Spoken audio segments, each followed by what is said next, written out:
right. So, tell everybody like talk about the owner finance terms. Okay, yeah. So they, I don't know, it's kind of it's they're not neither one, nobody won in this owner financing terms. He got what he wanted in the sense that it's a 10-year loan without a balloon and a fixed interest rate. The interest rate's higher. It's actually 6. So we got in at a higher interest rate, but in order to get in that interest rate, he had to bring his price down. So you're kind of just moving money around. If you're like, oh, it's this or it's this, like in the end, we're happy with what we paid for the facility. We know right now it cash flows as is without an issue. However, when we add on the 20 units, obviously more or less the cash flow is going to double. And so now we're looking at, once again, a double as far as baseball terminology goes on the investment. So he went a little bit of money down. So we put some money down and then reached 10-year with a fixed interest rate without that. And so his thing he would not compromise on was there was no early buyout. So in other words, we carried the term the entire period. We carried the loan the entire period. Or if we do want to buy out early, we have to give him what the end amount would be. And so basically he's going to make interest on it. So he was content to make the interest that he's going to make over the next 10 years. After running the numbers on it as is, I knew that it was going to clear, money every month. Not as good as the first small one that we have in Tennessee, the first small facility, but it was going to clear good enough.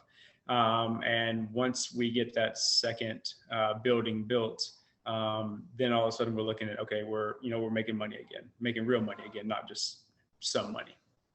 Okay, so how long is it going to, I mean, what do you think?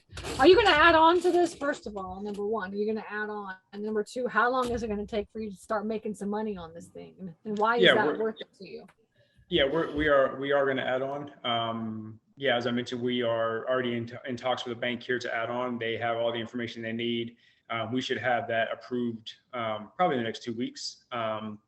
It's worth it to me because it's 3 acres on the corner of 2 large local highways, and it's servicing an area that is not growing quickly, but for a tertiary market, it's growing in a direction that I like, and is growing in a direction of income that I like. I mean, the people that are buying in the area this facility are commuting a little bit, or they're working from home, and so they're making more money than the rest of the people in the area. And so they're probably hopefully they'll have a boat, hopefully they'll have an RV, and I have a place for them to put it. Hopefully they need some storage for their son or daughter who went off to college and is coming back now, and I have we have a uniform. So we are going to add on.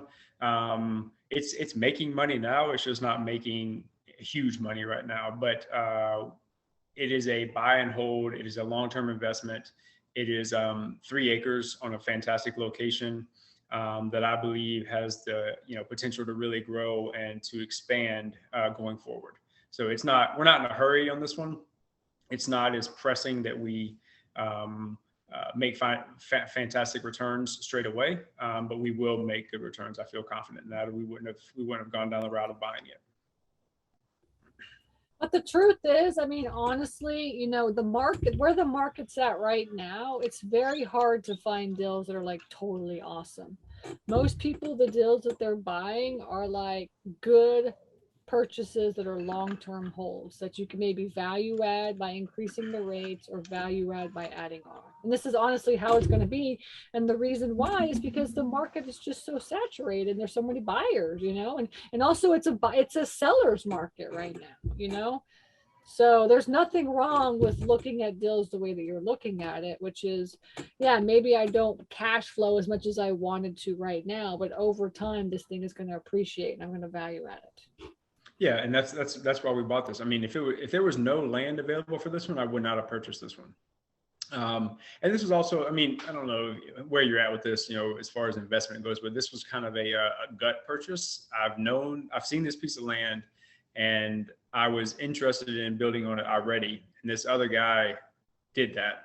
Fantastic. Because he's actually he's a builder by trade. And so I know, like, my family knows this guy. My wife's family knows this guy, and he builds good stuff. And so I didn't have to build it.